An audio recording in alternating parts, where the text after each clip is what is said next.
Hi, my name's Dave, and this is a brief overview of accounting for income tax. The purpose of this video isn't to go through IAS 12 in great detail. Actually, we're not going to go through it at all. Rather, the purpose of this video is to provide an overview of what the standard is about. The starting point for dealing with IAS 12 is that it only relates to income taxes. It doesn't deal with all the other varieties of taxes, and there can be quite a few of these, by which an entity may be subject to.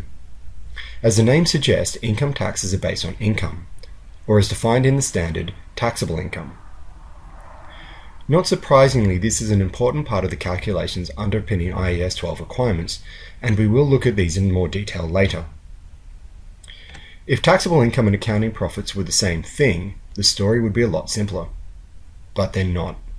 And it makes sense as to why they're not, as accounting profits are based on accounting standards and interpretations, whilst taxable income is based on the income tax regulations of the country in question. The third point to consider is that IAS 12 adopts what's known as a balance sheet approach, which will make more sense as we explore the example in a few moments' time. The biggest thing about accounting for income tax is the fact that we don't just have to account for the income tax consequences of a transaction in the present, and by that I mean this accounting period, but we also have to consider what the future income tax ramifications of the transaction are. If that sounds a little esoteric, I can understand that, which is why we're going to look at an example. Using a fictional company, Flip Shoes, let's look at one particular part of their operations, the warranties they provide on their shoes. The information we have is that the opening warranty provision was $20,000, the warranty provision at the end of the financial period was $50,000, and the warranty expense put through the income statement was $40,000. We're also told that warranty costs are deductible when paid, and the corporate tax rate is 30%.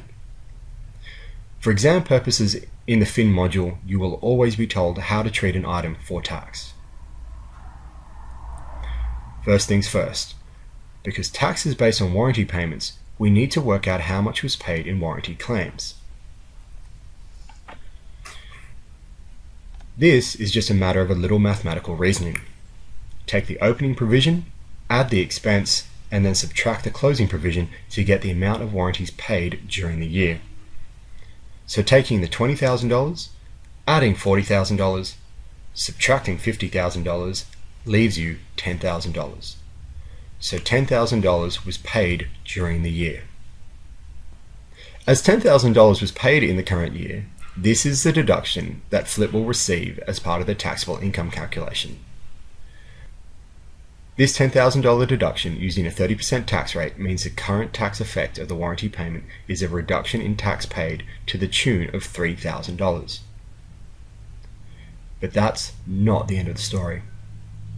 We can also see there is a $50,000 provision in the balance sheet. What this provision indicates is that management's best estimate of future payouts to settle warranty claims is $50,000, so management expect this to be paid in the future. And given Flip will receive a tax deduction when these payments get made, this provision of $50,000 also indicates Flip will receive $50,000 worth of tax deductions in the future. Using a tax rate of 30%, this means that Flip will pay $15,000 less tax in the future. What we haven't done is to go through the actual accounting for these current and future effects, but I hope now you get a sense of what the point is, and also why we use a balance sheet approach. Now that we're on the same page, let's have a look at the stated objective of IAS 12 and how that links with what we've just done.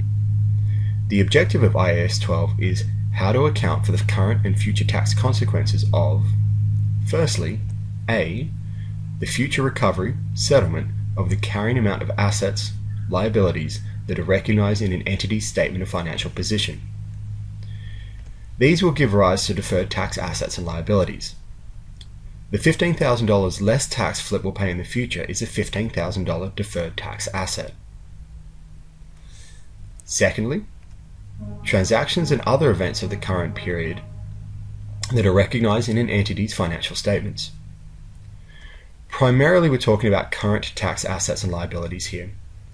The $10,000 of warranties paid this year will reduce Flip's taxable income by $10,000, thus lessening any current tax liability. Now that you've got the basic premise of accounting for income tax, it's time to move on and look at how current tax assets and liabilities, as well as deferred tax assets and liabilities, are recognized and measured.